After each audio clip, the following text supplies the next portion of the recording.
જય સ્વામિનારાયણ વાલા ભક્તો, સ્વાગત છે તમારું મારી ચેનલ પ્રમુખ દર્શન સત્સંગની અંદર. આગળના વિડીયોની અંદર આપણે ભક્તિ માતાના જીવન ચરિત્ર વિશેની વાત જોઈ. ભક્તિ માતા પોતાના પુત્ર રત્ન ઘનશ્યામ પ્રભુને કેવા કેવા લાડ લડાવે છે એના વિશેની વાત જોઈ. હવે આ વિડીયોની અંદર આપણે ભક્તિ માતાના જીવન ચરિત્ર વિશેની વાતને આગળ જોઈશું. તો સંવત 1847માં એક દિવસ ભક્તિ માતા ઘનશ્યામ પ્રભુને સ્નાન કરાવી રહ્યા હતા અને ઘનશ્યામ પ્રભુને સ્નાન કરાવતા કરાવતા તેમની મૂર્તિને નિહાળતા ભક્તિ માતા થોડું મનમાં મલકાય છે, થોડું હસે છે. તેમને સંકલ્પ થયો કે હું કેટલી ભાગ્યશાળી છું. જે રામ કૌશલ્યાને મળ્યા હતા તે જ આજે મને ઘનશ્યામ સ્વરૂપે મળ્યા છે એવું મને લાગે છે. કારણ કે તે ખૂબ જ રાજી થયા છે, મનમાં ને મનમાં ખૂબ જ ખુશ થયા છે. ઘનશ્યામ પ્રભુ તો પોતે અંતર્યામી હતા, બધી જ વાતને તેઓ જાણતા હતા, એટલે માતાના ભાવને તેઓ જાણે છે. અને સ્નાન કરીને પછી ભક્તિ માતા તેમને ઓરડામાં લઈ જાય છે અને વસ્ત્ર પહેરાવે છે. એ સમયે ભક્તિ માતાને ઘનશ્યામ પ્રભુ સમાધિમાં લઈ જાય છે અને સમાધિમાં જુએ છે તો શું છે, ભક્તિ દેવી તો ખાટલામાં સૂતા છે, પણ તેમનો આત્મા દિવ્ય શરીર ધરીને પુત્ર ઘનશ્યામની પાછળ પાછળ ચાલવા લાગ્યો છે. બ્રહ્માંડની રચના કેવી રીતે થાય છે, ક્યાં ક્યાં કોને નિયુક્ત કર્યા છે, ઈશ્વરોના ધામ કેટલા હોય છે, એ ધામોની અવધિ, માયાનો વિસ્તાર, ઘોર અંધકારનો વ્યાપ બધું જ ભક્તિ માતાએ જોયું. 14 લોકનું એક બ્રહ્માંડ એવું અનંત કોટી બ્રહ્માંડ છે, જેમાં જીવો ઈશ્વરોની સૃષ્ટિ ફેલાયેલી છે. બધું જ માયામય છે. આ બધા જ જીવો છે એ માયાને વશ થઈને ફરી રહ્યા છે. ચારેય બાજુ ગાઢ તમસની વચ્ચે ઘનશ્યામ ચાલતા હતા. ત્યારે તેમની મૂર્તિમાંથી પ્રકાશરૂપી પુંજ છે એ નીકળી રહ્યો હતો અને ચારેય દિશાઓની અંદર અજવાળા ફેલાઈ રહ્યા હતા અને એની સાથે સાથે માયારૂપી અંધકાર પણ દૂર થઈ રહ્યો હતો. ભક્તિ માતા પાછળ જોતા તો એવો જ અંધકાર દૃષ્ટિમાં આવતો હતો. જ્યાં જ્યાં ઘનશ્યામ ગયા ત્યાં તેઓએ તેમની સ્તુતિ કરી. સ્તુતિ સાંભળી ભક્તિ માતા ચકિત થઈ ગયા.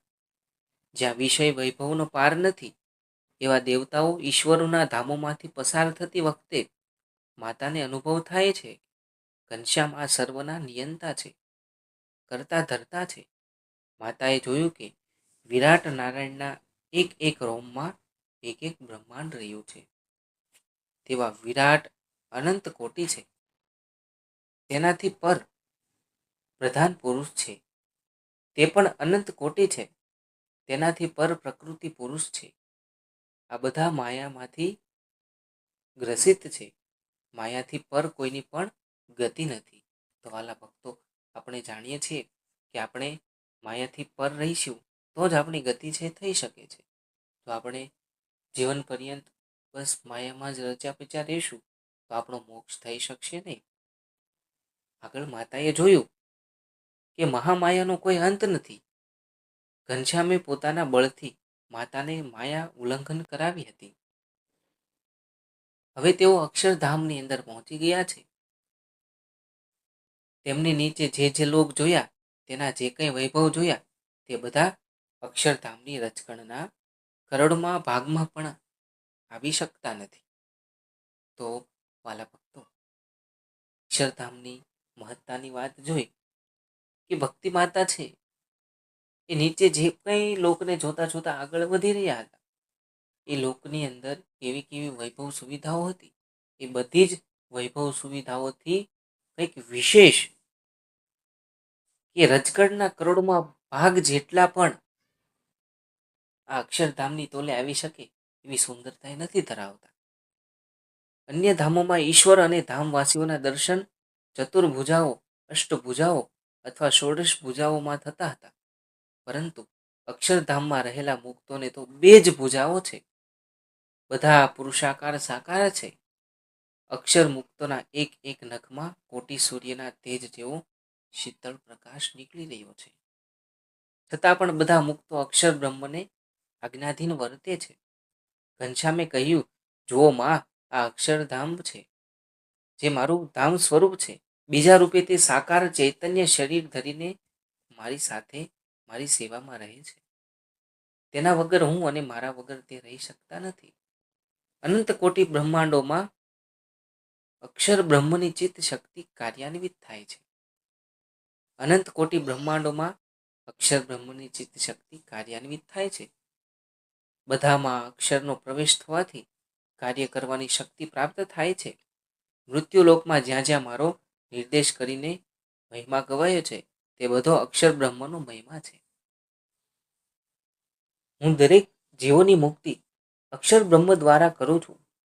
અક્ષર બ્રહ્મ જીવોને પોતાના સમાન બ્રહ્મરૂપ કરે છે, નિર્વાસનિક કરે છે, પછી મારા શરણમાં સેવા માટે સોંપે છે. બધા બ્રહ્માંડોમાં મુક્તિની રીતે આ પ્રકારે જ રહી છે. ઘનશ્યામની વાણીના પ્રવાહમાં વહેતા ભક્તિ માતા અહોભાવમાં ગરકાવ થઈ ગયા. હવે માતાને થયું કે સ્નાન કરાવતી વખતે જે વિચાર પોતાને ઘનશ્યામ માટે ઉપજ્યો હતો, તે પોતાનું અજ્ઞાન હતું. અધો ઉધ્વ પ્રમાણે રહિત માયા પર દિવ્ય અક્ષરધામને જોઈ માતા નિશબ્દ થઈ ગયા. ભક્તિ માતાએ અક્ષરધામનું સુખ જોયું અને ઘનશ્યામને કહ્યું, હવે હું અહીં જ રહી જઉં છું. મૃત્યુલોકમાં આવવાની મારી ઈચ્છા નથી.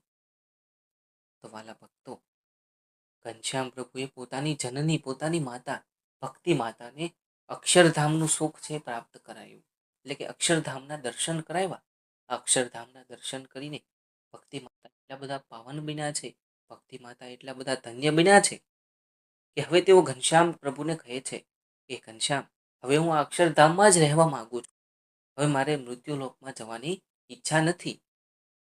આ સાંભળીને ઘનશ્યામ ખડખડ હસવા લાગ્યા અને હસતા હસતા બોલ્યા, માં, આ તો સમાધિમાં હું તમને દેખાડી રહ્યો છું. ત્યારે ઘનશ્યામ પ્રભુ કહે છે કે હજી તમારા પ્રારબ્ધ કર્મનો ભોગ બાકી છે. એટલે તમે જે કર્મ કર્યા છે એનું ફળ તમારે ભોગવવાનું છે. એટલે ભગવાન આપણને સમજાવે છે કે તમે જેવા કર્મ કરો છો એવું ફળ તમને પ્રાપ્ત થશે, અને એ ફળને ભોગવ્યા પછી તમને અક્ષરધામની પ્રાપ્તિ થતી હોય છે. પછી જો તમે સારા કર્મ કર્યા હશે તો એનું કર્મનું ફળ તમને સારું મળશે, અને જો તમે કર્મ સારા નહીં કર્યા હોય તો એનું ફળ છે તમને સારું નહીં મળે. એટલે વાલા ભક્તો, જીવનની અંદર જેટલા પણ કર્મ આપણે કરીએ છીએ એ બધા જ સારા કરવાના પ્રયત્ન કરીશું. ક્યારેય પણ કોઈ વ્યક્તિને દુઃખી નહીં કરીએ. હંમેશા ભગવાનનું સ્મરણ કરીશું, હંમેશા લોકોની મદદ કરીશું, સંતોના ચરણોમાં રહીશું, ભજન ભક્તિ કરીશું, તો આપણો અંત સમય જ્યારે આવશે ત્યારે આપણને અક્ષરધામની પ્રાપ્તિ થશે જ. એ વાત સત્ય છે, પણ એની માટે આપણે હંમેશા છે એ ભગવાનનું સ્મરણ, સંતોનો સંગ છે એ કરવો પડશે, ત્યારે જ આ બધું થઈ શકે છે. ઘનશ્યામ પ્રભુ કહે છે, અક્ષરધામ પ્રાપ્ત કરવું સરળ નથી. પૃથ્વી પર મનુષ્ય શરીર ધારણ કરીને આવે છે. અક્ષર બ્રહ્મ સ્વરૂપ સંતના સમાગમથી પોતાના જીવાત્માનું બ્રહ્મરૂપપણું અનુભવ કર્યા પછી મારી ઉપાસના ભક્તિનું આલંબન મેળવીને અક્ષરધામમાં પહોંચાય છે. એટલે મારી ભક્તિ કરીને તમે અક્ષરધામની અંદર પહોંચી શકો છો. પૃથ્વી ઉપર કેટલા શ્રદ્ધાવાન લોકો છે કે જેઓ યજ્ઞ, યોગ, તપસ્યા, તીર્થાટન, દાન, પુણ્ય, ભક્તિ વગેરે કરે છે. એટલે પૃથ્વીલોક ઉપર શ્રદ્ધાવાન લોકો છે કે જેઓ યજ્ઞ, યોગ, તપસ્યા, દાન, પુણ્ય, ભક્તિ વગેરે સત્કર્મ કરે છે, પરંતુ બ્રહ્મ સ્વરૂપ સંતના સત્સંગ વગર તેના બધા સાધન તેને માયા પર લઈ જઈ શકતા નથી. એટલે સાધુનો સંગ કરવો ખૂબ જ જરૂરી છે. સંતોના ચરણોમાં રહીશું તો આપણે આપણું જીવન છે ધન્ય બનાવી શકીશું. બાકી આપણું જીવન ધન્ય નથી થઈ શકતું. સંતના સમાગમ વગર આપણો મોક્ષ નથી થઈ શકતો. સદગુરુ મળે તો જ આપણો મોક્ષ છે એ થઈ શકે છે. આ પ્રમાણે ભક્તિ માતાને ઘનશ્યામ પ્રભુએ સમાધિના વિશે બધું જ દેખાડી દીધું. ત્યાર પછી સમાધિમાંથી ભક્તિ માતા જાગે છે અને શ્યામ પ્રભુની મહત્તા તેઓ જાણે છે અને અક્ષરધામનું સુખ કેવું હોય છે, કઈ રીતે પ્રાપ્ત થઈ શકે છે, બધું તેઓ જાણે છે. એટલે હવે પછી જે કોઈ લોકો મળે છે એને ઘનશ્યામ પ્રભુનો મહિમા કહેવા લાગે છે, અક્ષરધામનું વર્ણન કરવા લાગે છે અને લોકોની પાસે અક્ષરધામનું વર્ણન કરવામાં તેઓ થાકતા જ નથી. અક્ષરધામની વાતો કર્યા જ કરે છે, તેના ગુણગાન ગાયા જ કરે છે અને હું ક્યારેય એ અક્ષરધામને પ્રાપ્ત કરીશ એવો વિચાર ભક્તિ માતાને સતત આવવા લાગે છે અને તેઓ અક્ષરધામના સુખને પ્રાપ્ત કરવાની રાહ જોઈ રહ્યા છે. સંવત 1848 કાર્તિક સુદ આઠમના ગુરુવારે રાત્રે ભક્તિ માતાના શરીરની અંદર મંદવાડ આવે છે. એટલે ભક્તિ માતાની તબિયત છે થોડી બગડે છે. પણ આ ઈચ્છા ઘનશ્યામની જ હતી. તેમના શરીરની અંદર મંદવાડ આવે છે તો એ ઘનશ્યામ પ્રભુ થકી જ આવેલ છે, કારણ કે એ ભગવાનની ઈચ્છા છે. પુત્ર રૂપે માતાને પોતે ઘણું સુખ આપ્યું હતું, પોતાના સંબંધનો લાભ આપ્યો હતો. એટલે પુત્ર રૂપે ભક્તિ માતાને ઘનશ્યામ પ્રભુએ ઘણા બધા સુખની પ્રાપ્તિ કરાવી છે અને હવે તેમને દિવ્ય ગતિ પમાડવાની ભગવાનની જ ઈચ્છા હતી. તે સમયે ભક્તિ માતાએ ઘનશ્યામ પ્રભુને પૂછ્યું, ઘનશ્યામ, મારો આ સ્ત્રીનો દેહ છે, આગમ નિગમનું વિજ્ઞાન મેળવવાની મારી ક્ષમતા નથી. તમારા ચરણોમાં ભક્તિ વધે, માયા નાશ પામે, તેનો સરળ ઉપાય મને બતાવો. એટલે ભક્તિ માતા હવે જાણે છે કે પોતાના પુત્ર રૂપે જે દિવ્ય પ્રકાશ મારી સામે છે, દિવ્ય મૂર્તિ જે મારી સામે છે, એ સાક્ષાત ભગવાન છે. એટલે તો તેમને કહે છે કે હું કોઈ જાજી ભક્તિ વિશે કંઈ જાણતી નથી, એટલે મારી અંદર ભક્તિ વધે, માયા છે મારા શરીરની અંદરથી નષ્ટ થાય, તેવા સરળ ઉપાય મને બતાવો કે જેનાથી મારું જીવન છે એ ધન્ય બને. ઘનશ્યામે કહ્યું, માં, તમારી મુક્તિ માટે હું છું. એટલે તમારી મુક્તિ માટે તો હું છું, અક્ષરધામમાં હું તમને લઈ જઈશ, તમારે ચિંતા કરવાની જરૂર નથી. પરંતુ અન્ય જીવોને મારી પાસે આવવા માટે, મારું સ્વરૂપ સમજવા માટે અને ધર્મ, જ્ઞાન, વૈરાગ્ય, ભક્તિ વગેરે ગુણો પ્રાપ્ત કરવા માટે મારા એકાંતિક સાધુનો સમાગમ જ એકમાત્ર ઉપાય છે. તો વાલા ભક્તો, ભગવાને અહીંયા આપણને અનુલક્ષીને વાત કરી છે કે અન્ય જીવોને મારી પાસે આવવા માટે, ધર્મ, જ્ઞાન, વૈરાગ્ય, ભક્તિ વગેરે ગુણ મેળવવા માટે મારા એકાંતિક સાધુનો સમાગમ કરવો પડશે અને એનો સમાગમ કરવાથી જ હું તેમને અક્ષરધામની અંદર લઈ જઈ શકું છું. તો ભક્તિ માતા તરત જ પૂછવા લાગે છે કે આવા એકાંતિક સાધુને કઈ રીતે ઓળખવા, એનો સમાગમ છે કઈ રીતે થઈ શકે. ત્યારે ઘનશ્યામ પ્રભુએ તેમને સાચા સંતના લક્ષણ બતાવ્યા અને કહ્યું, માં, એવા દેહાભિમાનથી રહિત, પરમ એકાંતિક, આત્મનિષ્ઠ બ્રહ્મ સ્વરૂપ સંત જ્યાં મળી જાય ત્યાં તેમનો આશ્રય કરવો. એટલે દેહરૂપી અભિમાન છે એમની અંદર ન હોય અને પરમ એકાંતિક હોય, આત્મનિષ્ઠ હોય અને આવા સંત જ્યાં મળી જાય ત્યાં તેમનો આશ્રય છે આપણે કરવો જોઈએ. તો વાલા ભક્તો, આપણે જાણીએ છીએ કે ગુરુ હરિપ્રમુખ સ્વામી મહારાજ, પ્રગટ મહંત સ્વામી મહારાજ જે આપણને મળ્યા છે, કે જે પરમ એકાંતિક છે, આત્મનિષ્ઠ છે અને બ્રહ્મ સ્વરૂપ છે. તો એમનો સંગ કરવાથી આપણે અક્ષરધામની પ્રાપ્તિ કરી શકીએ છીએ. તેઓ મોક્ષને આપનાર છે. એવા સાધુ જ્યારે મળે છે ત્યારે જાણવું કે તેમના દ્વારા હું જ મળ્યો છું. એટલે આવા સાધુનો સંગ કરીએ ત્યારે આપણે જાણવાનું છે કે આપણે ભગવાનનો જ સંગ કરી રહ્યા છીએ, એમનો જ સમાગમ કરી રહ્યા છીએ એમ માનવાનું. મારામાં અને તેમનામાં કોઈ ભેદ નથી. એવા સાધુના જે કોઈ દર્શન કરે છે, તેમનો સ્પર્શ કરે છે, તેમને વંદન કરે છે, અન્ન વસ્ત્રથી જે કોઈ પૂજે છે, તેના જન્મો જન્મના પાપના પુંજ સમૂળા તત્કાળ નાશ પામી જાય છે.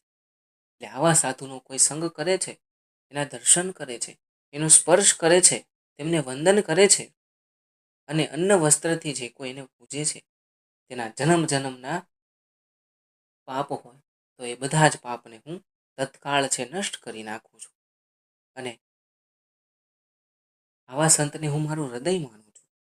તે સંતના ચરણોમાં તીર્થ માત્ર વસે છે. આવા સંતોના ચરણોની અંદર દરેક તીર્થોનું પુણ્ય રહેલું છે. હે માતા, તે સંતનો પ્રસંગ કરવાથી આ લોકમાં એવું શું દુર્લભ છે કે પ્રાપ્ત ન થાય?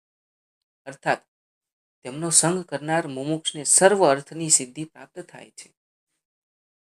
એટલે ભગવાન કહે છે કે આવા સંતનો સંગ કરવાથી દરેક સિદ્ધિ છે એને પ્રાપ્ત થાય છે. જગતની અંદર દરેક જે વસ્તુ છે એ દરેક વસ્તુને તે પ્રાપ્ત કરી શકે છે.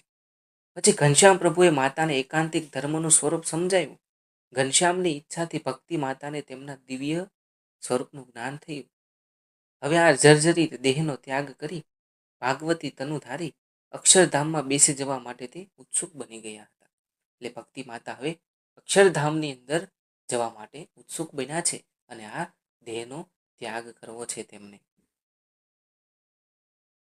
અયોધ્યાપુરીમાંથી આવેલા તેમના સંબંધીઓ તથા અન્યજનો તેમને કહેવા લાગ્યા, હે ભક્તિ દેવી, તમે તો ભક્તિનું મૂર્ત સ્વરૂપ છો. તમારા સંબંધે અમારામાં ભક્તિનો ઉદય થયો છે. આખી અયોધ્યા નગરીને તમે પાવન કરી છે. તો હવે અમારા સૌ ઉપર દયા કરીને તમે જલ્દી સાજા થાઓ.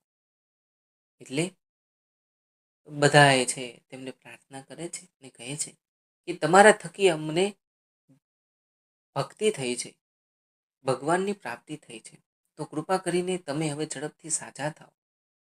ભક્તિ દેવી તેમની વાત સાંભળી હસ્યા. હસતા હસતા તેમણે એટલું જ કહ્યું, હવે તો હું અક્ષરધામમાં જઈશ. અક્ષરધામના સુખ આગળ અન્ય ધામોનું સુખ સાવ સામાન્ય છે, તુચ્છ છે. મારી માટે બીજા બધા સુખ સાવ તુચ્છ છે. હવે તો મારે અક્ષરધામનું સુખ જોઈએ છે. માતાજીની દ્રષ્ટિ ઘનશ્યામના સ્વરૂપમાં જ સ્થિર થઈ ગઈ હતી. ઘનશ્યામ પ્રભુના સ્વરૂપની અંદર માતાની દ્રષ્ટિ છે સ્થિર બની ગઈ છે. ઘનશ્યામ વારંવાર માતાને ભક્તિનું સ્વરૂપ અને તેના પ્રકાર સમજાવતા હતા. તેમાં સૌથી શ્રેષ્ઠ ભક્તિ પ્રગટ પ્રભુની કહી. એટલે ઘનશ્યામ પ્રભુ ભક્તિના મહિમાની વાત સમજાવે છે અને ભક્તિના સ્વરૂપના પ્રકાર વિશેની વાત સમજાવે છે. એમાં શ્રેષ્ઠ ભક્તિ કઈ છે? તો પ્રગટ પ્રભુની શ્રેષ્ઠ ભક્તિ છે. એની વાત તેઓ સમજાવે છે અને માતા પણ એ સમજીને ઘનશ્યામના દિવ્ય સ્વરૂપમાં જોડાઈ ગયા. બીજે દિવસે બ્રહ્મ મુહૂર્તમાં ઘનશ્યામ સરયુ સ્નાન કરીને માતા પાસે આવ્યા. આ સમયે માતાના ચિત્તની વૃત્તિ ઘનશ્યામના સ્વરૂપમાં લીન થઈ ગઈ હતી. તેથી ઇન્દ્રિયો અંતઃકરણના ભાવથી તેમનો આત્મા છૂટો પડી ગયો હતો. તેમને પોતાનો પ્રકાશમય આત્મા દેખાયો. તે આત્માની અક્ષર બ્રહ્મ સાથે એકતા થઈ ગઈ અને તે બ્રહ્મ તેજમાં પોતાને વર્ણી સ્વરૂપે ઘનશ્યામના દર્શન થયા. તો વાલા ભક્તો, અંત સમયની અંદર ભક્તિ માતાને ઘનશ્યામ પ્રભુના વર્ણી સ્વરૂપે દર્શન થયા અને આ વર્ણી સ્વરૂપની અંદર ભગવાને શરીર ઉપર કૌપિન ધારણ કર્યું છે, કપાળમાં ઉધ્વપુંડ તિલક કર્યું છે અને તે મધ્ય કુમકુમનો સરસ મજાનો ચાંદલો શોભી રહ્યો છે. હાથમાં કમંડળ છે અને માથા ઉપર જટાનો મુગટ ધારણ કર્યો છે. એવા વર્ણિરાજ ઘનશ્યામ માતાના હૃદય પ્રકાશમાં દેખાવા લાગ્યા. આ દર્શનથી પુલકિત બની ભક્તિ માતાએ ઘનશ્યામને હાથ જોડ્યા. તેમના સંબંધથી તેમના અજ્ઞાનના પાશ તૂટી ગયા હતા. તેમની વૃત્તિ અંતરમાં ઉતરી ગઈ હતી. આ વર્ણિના દર્શન કરતા કરતા ભક્તિ માતા સંવત 1848 કાર્તિક સુદ દશમના શનિવારે ભૌતિક દેહનો ત્યાગ કરીને દિવ્ય ગતિને પામ્યા. એટલે ભગવાનના સ્વરૂપના દર્શન કરતા કરતા ભક્તિ માતા છે એ મોક્ષ ગતિને પામ્યા, દિવ્ય ગતિને પામ્યા અને અક્ષરધામની અંદર તેમનો વાસ થયો. તેમનો અગ્નિ સંસ્કાર સરયુ તટે રામઘાટ ઉપર રામ પ્રતાપભાઈએ વિધિ પ્રમાણે કર્યું. પછી સૌએ સરયુમાં સ્નાન કર્યું રામ પ્રતાપભાઈએ દ્વાદશી શ્રાદ્ધને દિવસે સરયુ તટે શ્રાદ્ધ વિધિ કર્યા. ભગવાન સ્વામિનારાયણે પોતાના પ્રાગટ્યના 6 હેતુઓ જણાવ્યા છે. તેમાંનો એક હેતુ માતા પિતાને પોતાના સ્વરૂપનું યથાર્થ વિજ્ઞાન કરાવી અક્ષરધામમાં લઈ જવા તે હતો. એટલે પોતાના 6 હેતુની અંદર પોતાના માતા પિતાને અક્ષરધામની લઈ જવા, અક્ષરધામના દર્શન કરાવવા, અક્ષરધામમાં વાસ કરાવો એ તેમનો એક હેતુ હતો. માતાના અક્ષરવાસથી આજે તે હેતુ પૂર્ણ થયો છે અને માતા અક્ષરધામની અંદર વાસ પામ્યા છે. એટલે આ હેતુ તેમનો અહીંયા પૂર્ણ થાય છે. જેમ ભક્તિ માતાને પોતે સ્વરૂપની યથાર્થ ઓળખાણ કરાવી, તે જ રીતે ધર્મદેવને પણ પોતાનો યથાર્થ નિશ્ચય કરાવ્યો. તો વાલા ભક્તો, ભક્તિ માતા કેટલા બધા ભાગ્યશાળી, કેટલા બધા પુણ્યશાળી છે કે તેમના કુખે સ્વયં સ્વામિનારાયણ ભગવાન અવતર્યા, ઘનશ્યામ પ્રભુ અવતર્યા અને માતાની સાથે પોતાનું જીવન છે જીવા, ભગવાનને કેવા કેવા લાડ છે લડાવ્યા અને અંત સમયે ભક્તિ માતાને અક્ષરધામનું સ્વરૂપ બતાવ્યું, અક્ષરધામનો મહિમા બતાવ્યો, ભક્તિનો મહિમા બતાવ્યો અને અક્ષરધામની અંદર અંત સમયમાં ઘનશ્યામ પ્રભુ વર્ણી સ્વરૂપે તેમને લઈ જાય છે અને અક્ષરધામ અંદર કરાવે છે. તો વાલા ભક્તો, આપણે પણ ભક્તિ માતાની જેમ ભગવાનની અંદર સંપૂર્ણ નિષ્ઠાથી કરીશું, ભગવાનને માનીશું અને સદગુરુના ચરણોની અંદર રહીશું તો આપણને પણ અક્ષરધામની પ્રાપ્તિ થઈ શકે છે. આપણે પણ અક્ષરધામની અંદર જઈ શકીએ છીએ. જેટલો પણ સમય આપણી પાસે છે એ સમયની અંદર આપણે ભગવાનનું ભજન કરવું અને સંતોનો સમાગમ કરવો, એના થકી જ આપણી મુક્તિ છે એ થઈ શકે છે. તો જય સ્વામિનારાયણ વાલા ભક્તો.